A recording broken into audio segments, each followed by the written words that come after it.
Swayam Prabha. Digital India. Educated India.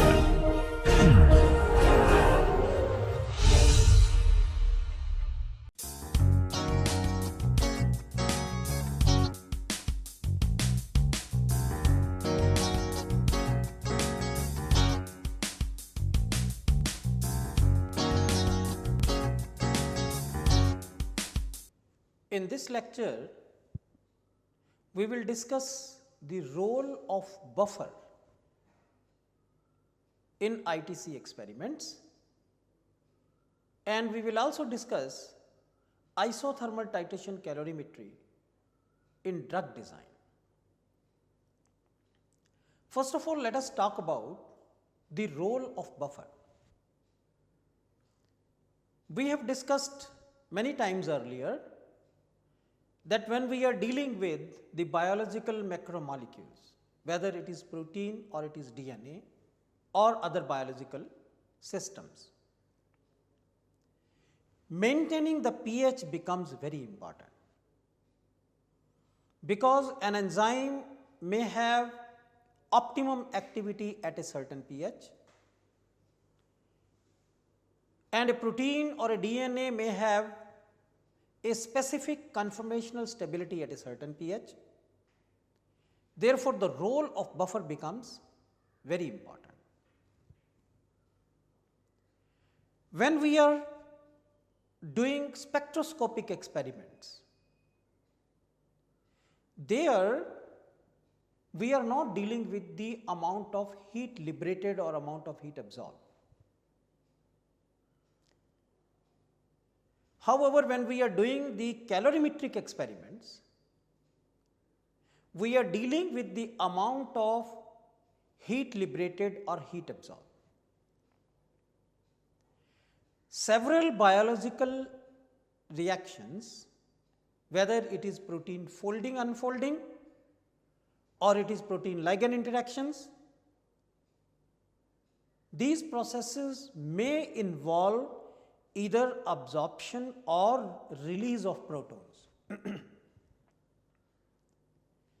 And therefore, this absorption or this release of proton should not lead to change in pH.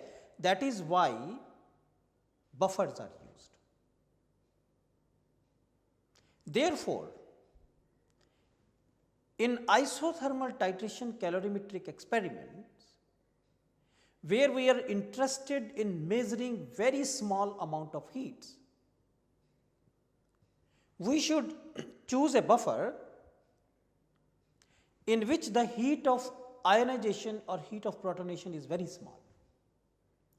Because suppose if a proton is released during a biological reaction, a reaction like protein folding or protein ligand interaction, that proton has to be absorbed by the buffer, and therefore, if heat of protonation of the buffer or heat of ionization of the buffer is very large, that will affect or that will contribute to the actual measurement of protein ligand interaction.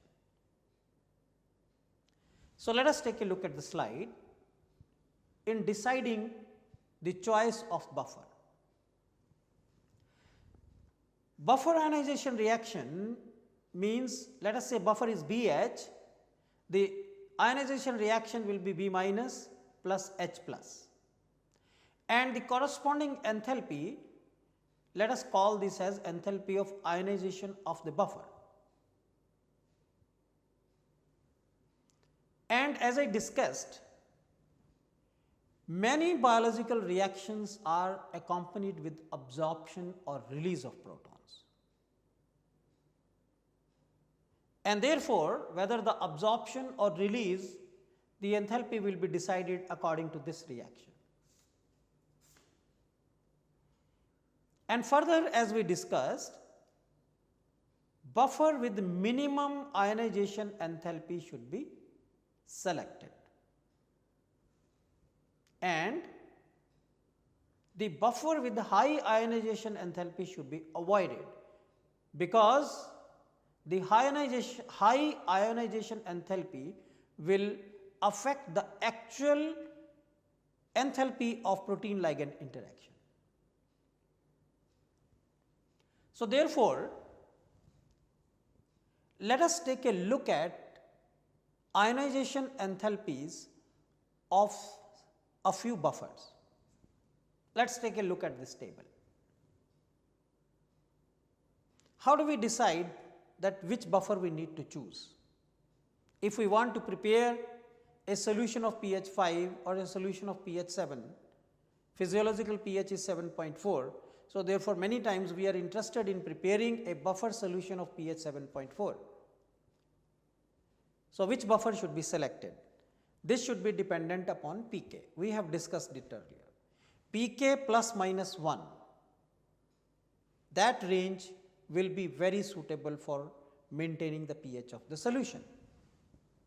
Let us take a look at the figure, the table. Acetate buffer has a pK of 4.76 and the corresponding enthalpy of ionization is minus 0.41 kilojoules per mole. And if we want to prepare a solution of pH 7, the other possibilities of choosing the buffer based upon the pK values are barbital, because pK is 7.98, or BES 7.19, MOPS 7.18,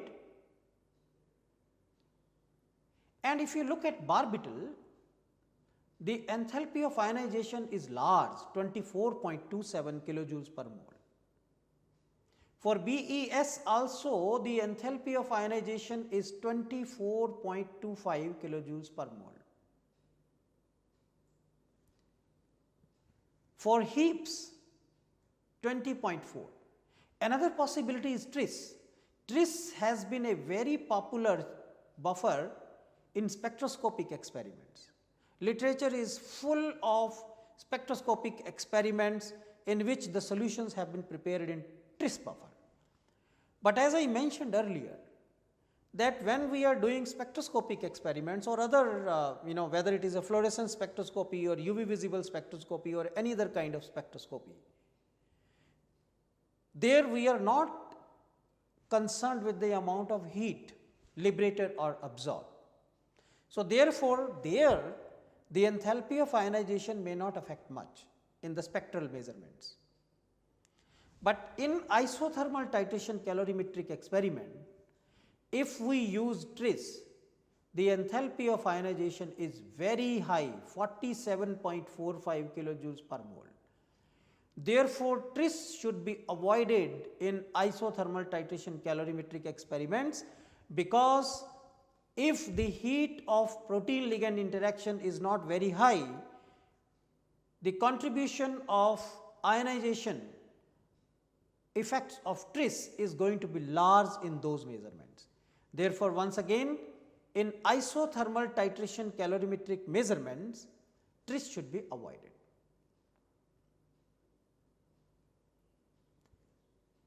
Now, let us take a look at phosphate.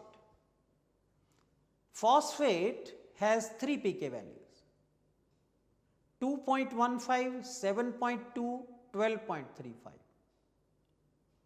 So, therefore, if we want to prepare a solution of pH 2 or pH 7, phosphate is an excellent buffer to be used in ITC experiments, because the associated enthalpies of ionization are very small.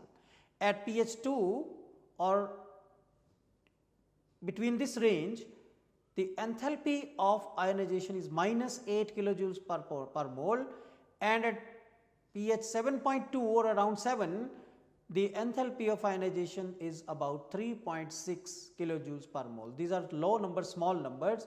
Therefore, phosphate can be a good buffer in isothermal titration calorimetric experiments, which are to be done at pH 2 or pH 7. Glycine can also be a good buffer of choice when it comes to pH 2.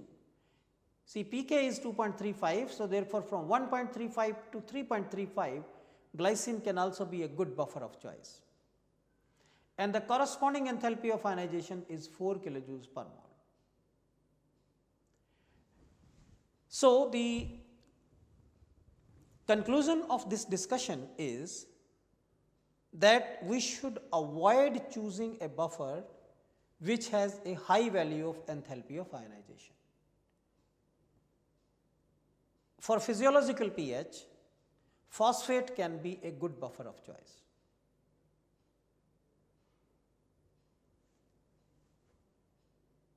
We have been discussing isothermal titration calorimetry in extracting information on the delta G, delta H and delta S associated with the protein ligand interaction. Before discussing isothermal titration calorimetry, we discussed differential scanning calorimetry in great details, and I made a comment there that we can also use differential scanning calorimetry in determining the value of binding constant, enthalpy of binding and entropy of binding.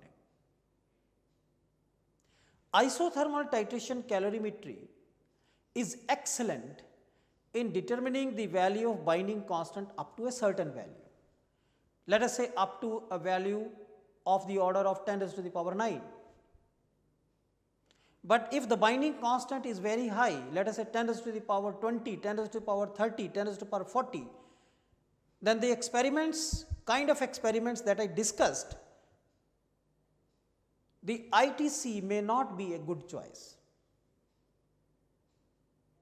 In those cases, differential scanning calorimetry offers determination of binding constant which are very, very high. That I will discuss later, but at least the enthalpy of interaction can be easily determined by differential scanning calorimetry. If we are interested in a quick determination of delta H and we do not have an ITC, we want to determine delta H by DSC, it can be done. Let us discuss in the next lecture. Determination of enthalpy of ligand binding by differential scanning calorimetry.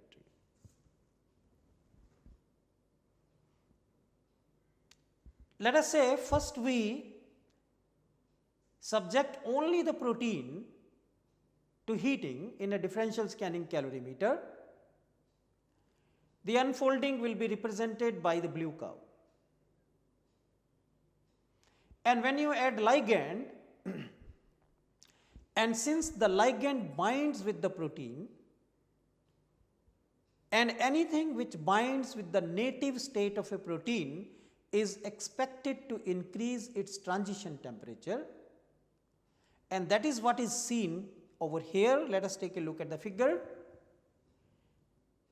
that when you form a complex of P and L, PL, then its transition temperature increases and the associated enthalpy of unfolding also increases. What we need to do is two experiments. One is with the protein, DSC of just the protein, and the DSC of the protein ligand complex. What we are interested is in P plus L forming PL, and what is the value of delta H? This is the question. And we want to discuss determination by DSC. Let us take a look at the figure. The blue line, the blue curve represents this reaction. P is being denatured, P going to P denatured. Let us say the associated enthalpy of unfolding is delta H1. In other words, I can call this as calorimetric enthalpy of unfolding, which is delta H1.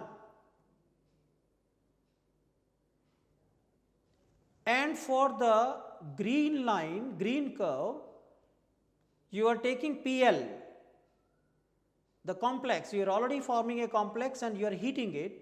When the complex is heated, obviously the denatured protein will lose its binding site and the ligand will be dissociated from it. The corresponding reaction, thermal unfolding reaction, is PL forming P denatured plus L, and the associated enthalpy of unfolding is delta H2. Now we have two reactions, P native going to P denatured, associated with calorimetric enthalpy of delta H1, and PL going to P denatured plus ligand associated with a calorimetric enthalpy of delta H2. Now we can use the Hess's law. We can subtract 1 minus 2, and what we get is, when you subtract 1 minus 2, P denatured and P denatured will cancel. What we will have, P plus L is forming PL, and the associated delta H is delta H1 minus delta H2. So this can be used to extract information on enthalpy of binding.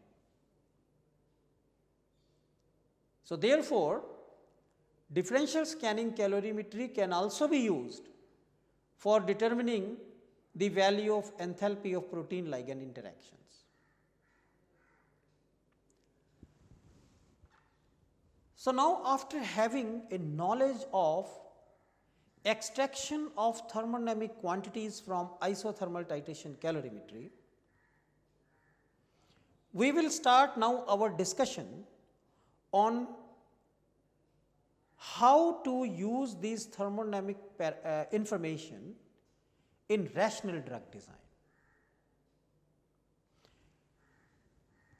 Let us take a look at this figure. We have just discussed in the previous lecture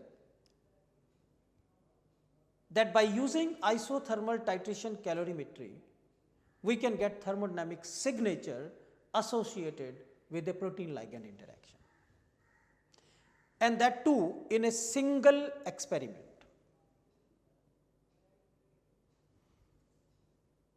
And let us have a small discussion on what is the need of studying the binding protein ligand binding interactions. First of all, let us talk about the interaction of variety of molecules with a protein like serum albumin. Serum albumin is a plasma protein. It is a protein in the blood, and its concentration in the blood can be as high as 40 gram per liter. It is a major transport protein of a variety of molecules to the different parts of the body. And why this variety of binding comes to a molecule like human serum albumin? Let us discuss a little bit about that. There are lots of reports in literature on binding of variety of drugs with either human serum albumin or bovine serum albumin. Human serum albumin and bovine serum albumin are expected to have similar structure because there is a 76% sequence homology. The crystal structure of human serum albumin is well established, and therefore, when you look at the literature, the interaction to explain the intermolecular interaction between drug and serum albumin, most of the time the structure of human serum albumin has been used even to explain the data with the bovine serum albumin, in which getting the crystal structure has been difficult. Now let us take a look at the structure of human serum albumin. it is a heart-like structure, and the different domains are shown, and at least two sites, site 1 and site 2 are shown here, but nevertheless, because of the heart-like structure and the kind of shape it presents, variety of molecules can bind to it. Two sites have been identified, site 1 which is warfarin binding site and site 2 which is diazepam binding site, which are the major binding sites for variety of ligands on this protein. Fatty acids can also bind very easily to this protein. Now, in view of the structure of serum albumin, as we just discussed, variety of molecules can bind to it, and therefore, this is a good drug transport protein in the living systems, in a human system. Now, these drugs have to be carried to the specific target sites, and therefore, it is very important to have an optimum binding affinity of a drug with the protein. Because if we consider a protein to be involved in drug delivery, for example, serum albumin can bind variety of molecules, variety of drugs. And if the drug is to be carried out, or if the drug is to be carried to a particular binding site which is far away, we need to have sufficient binding affinity of the drug molecule with the protein, because it should not happen that the binding affinity is so small or the binding is so weak that the drug is easily lost to the surroundings and is not delivered at the required target. It should also not happen that the binding of the drug molecule is so tight that it is not delivered at all. And therefore, it becomes very important to have an optimum binding affinity, or the binding affinity which is required for the target oriented drug delivery. And you might have noticed that I am repeatedly saying the word binding affinity. Binding affinity is binding constant, and that is where the significance of the binding constant comes in drug discovery, in rational drug design. We need to have an optimum binding affinity. And in this lecture, or in the lectures which I am going to discuss ahead, we will thoroughly discuss how isothermal titration calorimetry has been used in rational drug design, how it can give us guidelines towards rational drug design. So, let us take a look at the comments.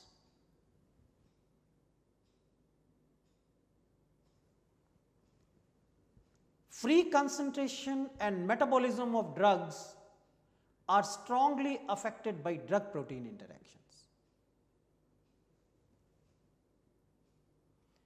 Serum albumins are the main in vivo vehicles to carry endogenous as well as exogenous ligands.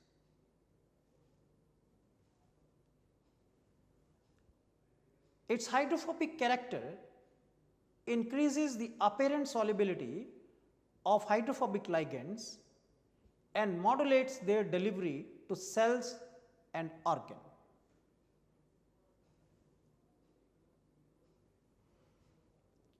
Albumin has two main drug binding sites which are called Sudlow's site 1 and site 2. But if we look at the structure of serum albumin, there are many other binding sites available. In fact, the various ions also have shown binding affinity towards serum albumin, But depending upon the amino acid sequences, these two binding sites, Sudlow site 1 and Sudlow site 2, have been identified where variety of drug molecules go and bind. Now, how isothermal titration calorimetry can be useful? In fact, we are going to discuss in details, but ITC, let us discuss in brief, that ITC will give us the value of delta H, it will give us the value of delta S, and it will give us the value of delta G naught. And delta G naught is expressed in terms of K. Whether we talk about K or we talk about delta G naught, it is almost the same thing. And as I said, that having an optimum binding affinity becomes very important when we talk about either the delivery of the drug molecules to certain target site or the action of drug molecules, because many times in order for a suitable action, biological action, the incoming ligand molecules or drug molecules must go and bind to the target with a suitable affinity. And suitable affinity means I am talking about a suitable value of binding constant.